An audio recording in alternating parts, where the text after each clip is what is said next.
सहारा India office से सहारा के जमाकर्ताओं और सहारा के जो भी कार्यकर्ता हैं उनके लिए 2 सर्कुलर जारी किया गया है। जी हाँ, सर्कुलर या फिर आप कहें तो 2 लेटर जारी किया गया है। क्या लिखा गया है उस लेटर में जमाकर्ताओं और कार्यकर्ताओं के लिए, हम आपको डिटेल में बताएंगे और आपको समझाएंगे भी। ये आपको जानना जरूरी भी है कि सहारा इंडिया के ऑफिस से आपके लिए क्या सर्कुलेट किया जा रहा है। उस सर्कुलर के बारे में बात करने से पहले मैं आपके कुछ डाउट्स क्लियर कर देना चाहता हूं जो आप हमेशा कमेंट बॉक्स में पूछते रहते हैं। हालांकि इन डाउट्स पर मैंने अलग अलग वीडियो भी बनाया है, लेकिन हो सकता है कि वो वीडियो आपके पास नहीं पहुंचा हो, तो मैं आपको फिर से कुछ डिटेल्स जो है वह सहारा इंडिया के बारे में बता देना चाहता हूं। सबसे पहले लोग पूछते हैं कि हमें किस किस स्कीम का डिमांड करना है सीआरसीएस पोर्टल पर। जैसे लोग पूछते हैं कि सहारा क्यू शॉप का क्या होगा, सहारा टी का क्या होगा, सहारा कमर्शियल का क्या होगा, सहारा हाउसिंग का क्या होगा, कौन कौन से अकाउंट को हम जो है वह सहारा के पोर्टल पर डिमांड कर सकते हैं। तो मैं आपको एक बात बता दूं कि सहारा पोर्टल पर आपको केवल 4 स्कीम का डिमांड करना है। जब आप अपना बॉन्ड देखेंगे तो आपके बॉन्ड पर सबसे ऊपर लिखा होगा आपके कंपनी का नाम, कि आपके सहारा का किस कंपनी का आपके पास बॉन्ड है। जैसे कि आपको 4 कंपनी का ही डिमांड करना है, 4 स्कीम का ही डिमांड करना है। Sahara India credit cooperative society limited, दूसरा Saharayan universal multipurpose society limited, तीसरा Hamara India credit cooperative society limited और चौथा स्टार मल्टीपर्पज सोसाइटी लिमिटेड। ये 4 बॉन्ड अगर आपके पास है तो आप बेधड़क होकर सहारा इंडिया के रिफंड पोर्टल पर जाकर ऑनलाइन कर सकते हैं, अपना डिमांड कर सकते हैं, अपना क्लेम कर सकते हैं और सरकार के द्वारा दी जाने वाली फर्स्ट फेज में जो 10,000 रुपए हैं वो आप अपना प्राप्त कर सकते हैं। अब लोग पूछते हैं कि क्या केवल मैच्योर अकाउंट का ही डिमांड करना है फिर, या उनके पास कुछ बॉन्ड है जो 2025 में, 2026 में, 2030 में मैच्योर हो रहे हैं, क्या उनका भी डिमांड करना है। तो बंधु, मैं सबसे पहले आपको एक बात बता दूं कि आप जब सीआरसीएस पोर्टल पर जाइएगा तो वहां पे आप साफ साफ देखिएगा कि वहां पर लिखा गया है कि अगर आपका बॉन्ड 22 मार्च 2022 के पहले अगर आपने सहारा इंडिया में अपना अकाउंट खोला हुआ था, और वो केवल 3 बॉन्ड पे ये लागू होता है। अगर आपका 3 बॉन्ड सहारा क्रेडिट कोऑपरेटिव सोसाइटी लिमिटेड, हमारा India credit cooperative society limited और सहारा यूनिवर्सल मल्टीपर्पज सोसाइटी लिमिटेड, अगर आपके पास ये 3 खाता है और अगर ये 3 खाता आपने सहारा इंडिया में 22 मार्च 2022 के पहले अगर जमा किया था, तो आप इन तीनों अकाउंट का डिमांड कर सकते हैं, बशर्ते कि आपने कभी इस पर कुछ अंश सहारा इंडिया से न लिया हो या आपके ऊपर कोई देयता ना बनती हो सहारा इंडिया की। तो अगर आपके पास ये 3 अकाउंट है, सहारा यूनिवर्सल, सहारा क्रेडिट कोऑपरेटिव, हमारा इंडिया क्रेडिट कोऑपरेटिव, और आपने अगर 22 मार्च 2022 के पहले ये अकाउंट सहारा में खोला हुआ था, तो आप जाकर डिमांड कर दीजिए। क्योंकि सहारा इंडिया के रिफंड पोर्टल पर मैच्योरिटी डेट का कोई भी बात नहीं कहा गया है, वहां पर केवल आपका अकाउंट ओपनिंग का बात कहा गया है। और जब आप ऑनलाइन कीजिएगा तो आप देखिएगा भी कि वहां पर मैच्योरिटी डेट नहीं पूछ रहा है, आपको केवल वहां पे अकाउंट ओपनिंग डेट ही डालना है। तो मैच्योरिटी का यहाँ पे कोई सवाल पैदा नहीं होता है। अगर आपके पास ये 3 स्कीम है तो आप ऑनलाइन कीजिए। और रहा बात स्टार मल्टीपर्पज, तो स्टार मल्टीपर्पज का खाता अगर आपने सहारा इंडिया में 29 मार्च 2023 के पहले खोला हुआ है तो आप बेधड़क वहां पर डिमांड कर सकते हैं, उसका भी मैच्योरिटी का कोई मामला नहीं है। अब लोग पूछते हैं कि उनका नाम में डिफर है तो वो क्या करें। तो मैंने जब सीआरसीएस पोर्टल पर बात किया था और सहारा के मैनेजर से ही बात किया था, तो वहां से हमको यही अपडेट मिला था कि अगर आपके नाम में थोड़ा सा डिफर है, जैसे कि नाम के अक्षर में थोड़ा सा डिफर है, या आपका मान लीजिए कि टाइटल में थोड़ा सा डिफर है, जैसे कि पहले आपका नीलिमा कुमारी था अब नीलिमा देवी हो गया है, ऐसे अगर है, मान लीजिए आपका पहले नाम आधार में आपका नाम अमरेश कुमार सिंह है और आपका सहारा इंडिया में अमरेश कुमार है, तो आप बेझिझक ये ऐसे अकाउंट को डिमांड कर सकते हैं। आपका डिमांड में कोई भी प्रॉब्लम नहीं आएगा और आपका भुगतान किया जाएगा।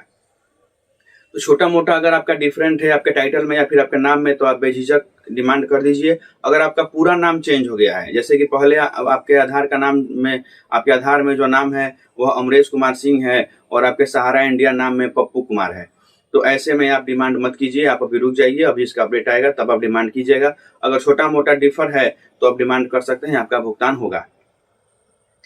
अगला बात करते हैं, लोग पूछते हैं कि हम डिमांड करें या ना करें। तो एक चीज समझ जाइए, चूंकि यह सुप्रीम कोर्ट के द्वारा हम लोग को आदेश दिया गया है कि हम लोग को जो भी अब भुगतान होगा वह ऑनलाइन ही होगा, मतलब सीआरसीएस पोर्टल के द्वारा ही होगा। यह सुप्रीम कोर्ट ने सीआरसीएस को यह अधिकार दिया है कि वो एक वेबसाइट बनाकर और उस वेबसाइट के थ्रू हम लोगों का पारदर्शिता तरीके से हम लोग का डिमांड करे, ऑनलाइन ही डिमांड करे, ऑनलाइन ही हम लोग का भुगतान करे। तो ऐसे में आप लोगों से एक ही अनुरोध होगा कि जब सुप्रीम कोर्ट ने ऐसा आदेश दिया है तो हम लोग को अपने संविधान का पालन करना चाहिए, अपने कोर्ट कचहरी के आदेशों का पालन करना चाहिए, क्योंकि हम लोग के पास इसके अलावा और कोई चारा ही नहीं है। तो आप लोग जितना ज़्यादा डिमांड करेंगे सरकार के पास उतना सारा डाटा जाएगा और सरकार की नज़र में आएगा कि हाँ वास्तव में सहारा इंडिया के पास इतने जमा करता है। सपोज दैट कि अगर आपने डिमांड ही नहीं किया और जो अभी फर्स्ट फेज में 50,000 करोड़ रुपए अभी जो अलॉट होने वाले हैं, अगर उतना भी सरकार नहीं दे पाई तो फिर भविष्य में आपका पूरा पैसा कैसे मिलेगा, आप ये सोच सकते हैं। सीआरसीएस पोर्टल तो सीधे सुप्रीम कोर्ट में ये बोल देगी कि सहारा के पास डिपोजिटर ही नहीं है, सारे फर्जी डिपोजिटर हैं, 5,000 करोड़ रुपए भी हम नहीं दे पाए तो आय का भुगतान हम कैसे करें। तो ऐसे में आप अगर वीडियो देख रहे हैं, आपने अगर अभी तक डिमांड नहीं किया है तो आप जरूर डिमांड कीजिए, क्योंकि हमारा स्टैंड जो है वह इसी में है कि हम सरकार को दिखाएं कि हम कितने सारे डिपोजिटर हैं और हमारा कितना सारा पैसा फंसा हुआ है। तभी जाके सरकार आगे और पैसे रिलीज करेगी, और पैसे अगर कम पड़ जाएंगे तो सहारा इंडिया का हो सकता है संपत्ति भी नीलाम करे और हमारे पूरे पैसे वापस लौटाए। हमें हमारे पूरे पैसे से वापस है, और जब सुप्रीम कोर्ट ने एक रास्ता खोला हुआ है हमारे लिए तो हम लोग को चाहिए कि हमें उस रास्ते पर चलना चाहिए और सुप्रीम कोर्ट का गाइडलाइन को फॉलो करना चाहिए। तो इसलिए आपसे रिक्वेस्ट है कि आप लोग ज्यादा से ज्यादा डिमांड करें, डिमांड करने में कोताही न बरतें। अब बात कर लेते हैं कि सहारा इंडिया के ऑफिस से क्या 2 सर्कुलर आपके लिए जारी किया गया है। तो सबसे पहले एक लेटर जारी किया गया है जमाकर्ताओं और कार्यकर्ताओं के लिए, उन जमाकर्ताओं और कार्यकर्ताओं के लिए कि जिनका डाटा अभी मिसमैच दिखा रहा है सीआरसीएस पोर्टल पर। अब एक बात समझिए कि आपका सीआरसीएस पोर्टल पर डाटा मिसमैच क्यों दिखा रहा है या फिर क्यों दिखाएगा। भविष्य में हो सकता है कि आपका डाटा मिसमैच दिखाए, कैंसिल दिखाए, तो वो क्यों दिखाएगा ये आप पहले समझ लीजिए। सहारा इंडिया ने सर्कुलर जारी किया है कि ऐसे जमाकर्ता जिनका मास्टर डाटा अभी भी सहारा इंडिया के ऑफिस में पड़े हुए हैं तो उनको जल्द से जल्द स्कैन करके और सहारा इंडिया से एक यूआरएल जारी किया गया है, उस यूआरएल पर उनको अपलोड करना है। अब मास्टर डाटा क्या है आप ये सोच रहे होंगे। मास्टर डाटा उसे कहते हैं कि जब आप अपना सहारा इंडिया में खाता खोलते हैं तो आपका एक 5 रुपये वाला मेंबरशिप फॉर्म करता था या फिर 10 रुपये वाला। उस मेंबरशिप फॉर्म में आपका एक फोटो छपा रहता था, आपका सिग्नेचर होता था और आपका पूरा डिटेल दिया रहता था। वो आप मेंबर बनते थे सहारा इंडिया के। फिर आपका एक डिपॉजिट फॉर्म होता था जो कि फॉर्म पे आप कितना राशि जमा कर रहे हैं, नॉमिनी का नाम वगैरह पूरा डिटेल अपना भरते थे। तो ये डेटा जो है, ये फॉर्म जो है मास्टर डाटा, मेंबरशिप डाटा और मास्टर डाटा जो है फार्म, ये अभी बहुत सारे ऐसे फार्म है जो कि सहारा इंडिया ऑफिस पर ही पड़े हुए हैं। क्योंकि आप जानते हैं कि सहारा इंडिया का सबसे निचला जो ऑफिस होता है वो फ्रेंचाइजी ऑफिस होता है, उसके ऊपर आपका जो होता है वह सेक्टर ऑफिस होता है, उसके ऊपर जो होता है वो आपका रीजनल ऑफिस होता है और उसके ऊपर जो होता है वो आपका जोन ऑफिस होता है। तो जोन ऑफिस के द्वारा यह लेटर जारी किया गया है कि जो भी रीजन कार्यालय या फिर जो भी सेक्टर कार्यालय या फ्रेंचाइजी कार्यालय पर जो भी ऐसे मास्टर डाटा पड़े हुए हैं जो अभी तक नहीं भेजे गए हैं जोन ऑफिस में, तो वो इस डाटा को स्कैन कर करके, मेंबरशिप डाटा और मास्टर डाटा को स्कैन कर करके और यूआरएल पर अपलोड कर दे ताकि वो लोग सीआरसीएस को ये डाटा ट्रांसफर कर सकें और जब आप अपना ऑनलाइन करें तो आपका वो दिखाए ऑनलाइन और वो लोग वेरीफाई करके आपका पैसा लौटा सकें। अगर ये डाटा नहीं जाएगा तो फिर आपका कैंसिल दिखाएगा। और चूंकि बहुत सारे ऑफिस में ऐसे भी हैं जहां पर सहारा इंडिया का ऑफिस बंद हो चुका है, फ्रेंचाइजी बंद हो चुका है, सेक्टर ऑफिस बंद हो चुका है, रीजनल ऑफिस बंद हो चुका है। तो देखिए आगे कि कैसे ये लोग स्कैन कर करके भेजते हैं, क्योंकि ऐसे डाटा बहुत सारे हैं जो ऐसे बंद ऑफिसों में पड़े हुए हैं। तो ये अब आगे देखा जाएगा कि कैसे सहारा इंडिया जो है यह इस डाटा को स्कैन करके ऑनलाइन करती है, ये भी देखने वाली बात होगी। अब जो दूसरा अपडेट है वह ऐसे जमाकर्ताओं के लिए है कि जिनका सर्टिफिकेट गुम हो गया है। हमारे कमेंट बॉक्स में भी ऐसे बहुत सारे जमाकर्ता हैं जो कमेंट करते हैं कि हमको सर्टिफिकेट मिला ही नहीं है एजेंट के द्वारा, हमारे पास है ही नहीं सर्टिफिकेट, तो हम कैसे करें। तो उनके लिए यही अभी सर्कुलर जारी किया गया है सहारा इंडिया से कि आपको सबसे पहले एक एफआईआर दर्ज कराना होगा जाके अपने निकटतम थाने में। एफआईआर कराने के बाद आपको आपके सेक्टर ऑफिस या फिर फ्रेंचाइजी ऑफिस या फिर आपके रीजन ऑफिस जहां का भी आपका खाता हो वहां पर जाकर और इन लोगों से आपको एक आख्या पत्र लेना होगा, ठीक है। और उसके बाद आपको नोटरी के पास जाना होगा और नोटरी के पास जाकर आपको 10 रुपए का एक बॉन्ड तैयार करवाना होगा। उस पर आपको शपथ पत्र तैयार करवाना होगा। ठीक है। उसके बाद आपको नोटरी से एक 100 रुपए का इग्निटी बॉन्ड बनवाना होगा और जिसपे आपको 2 गवाहों का भी डिटेल होना चाहिए। ठीक है। तो आप इतना कागजात तैयार करके और फिर आप अपने सहारा इंडिया के ऑफिस में जाइएगा जहां पर आपने अपना खाता खुलवाया था और वहां पर जाकर आप ये प्रपत्र जमा कीजिएगा। तो वो लोग आपका जो प्रपत्र है वह जोन ऑफिस में भेजेंगे और जोन ऑफिस से आपका एक डुप्लीकेट सर्टिफिकेट जो है बनकर आ जाएगा।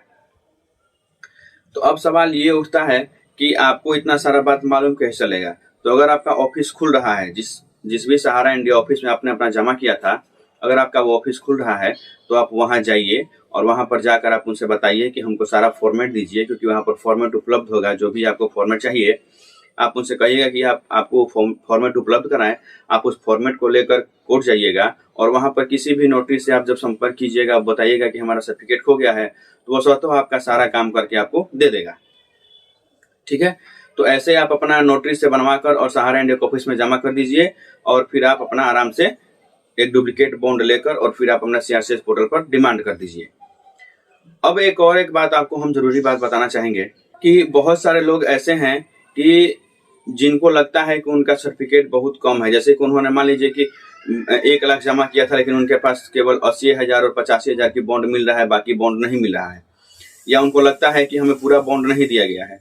तो आपसे एक रिक्वेस्ट होगा कि सबसे पहले अगर आपका ऑफिस नजदीकी ऑफिस खुल रहा है जहां पर आपने अपना जमा किया था, तो आप वहां पर जाइए और अपने एजेंट का कोड बताइए, जो कि आपके रसीद पर आपका एजेंट का कोड दिया होगा, और उस एजेंट का कोड बताकर आप उन सहारा ऑफिस में ये बोलिए कि इस कोड पर मेरे नाम का कितना खाता खुला हुआ है उसके डिटेल हमको निकाल कर दे दीजिए।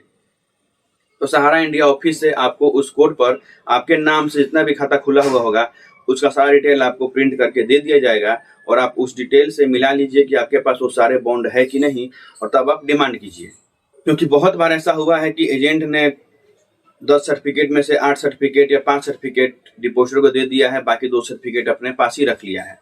तो आप ऐसे अपना पूरा आपके नाम से कितना सहारा इंडिया में खाता जमा है, आप उस ऑफिस में जाकर और उस एजेंट का कोड बताकर आप ये जान सकते हैं कि आपके नाम पर टोटल कितना अकाउंट खुला हुआ है।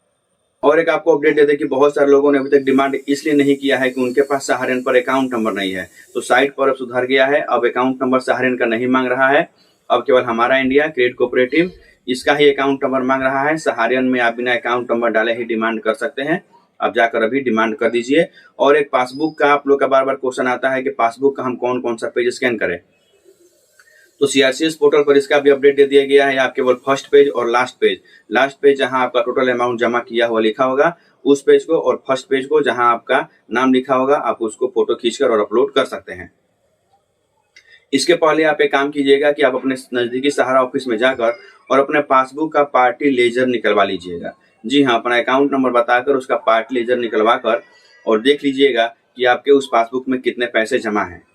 और उस पार्टी लेजर से आप एक एक करके अपना एंट्री पासबुक में अपने आप भी कर सकते हैं और पूरा एंट्री करके और फिर आप उसका फोटो खींचकर लास्ट पेज का और फर्स्ट पेज का आप अपलोड कर सकते हैं। तो आज के लिए बस इतना ही दोस्तों। अगर आपके पास और भी कुछ क्वेरी होगा और भी कुछ प्रश्न होगा तो आप कमेंट बॉक्स में जरूर बताइएगा, हम उसका समाधान लाने की आपके लिए कोशिश करेंगे। और अगर आप इस चैनल पर नए हैं, चैनल को सब्सक्राइब कीजिएगा और वीडियो पसंद आया हो तो वीडियो को लाइक जरूर कीजिएगा। मिलते हैं अगले अंक में, तब तक के लिए नमस्कार।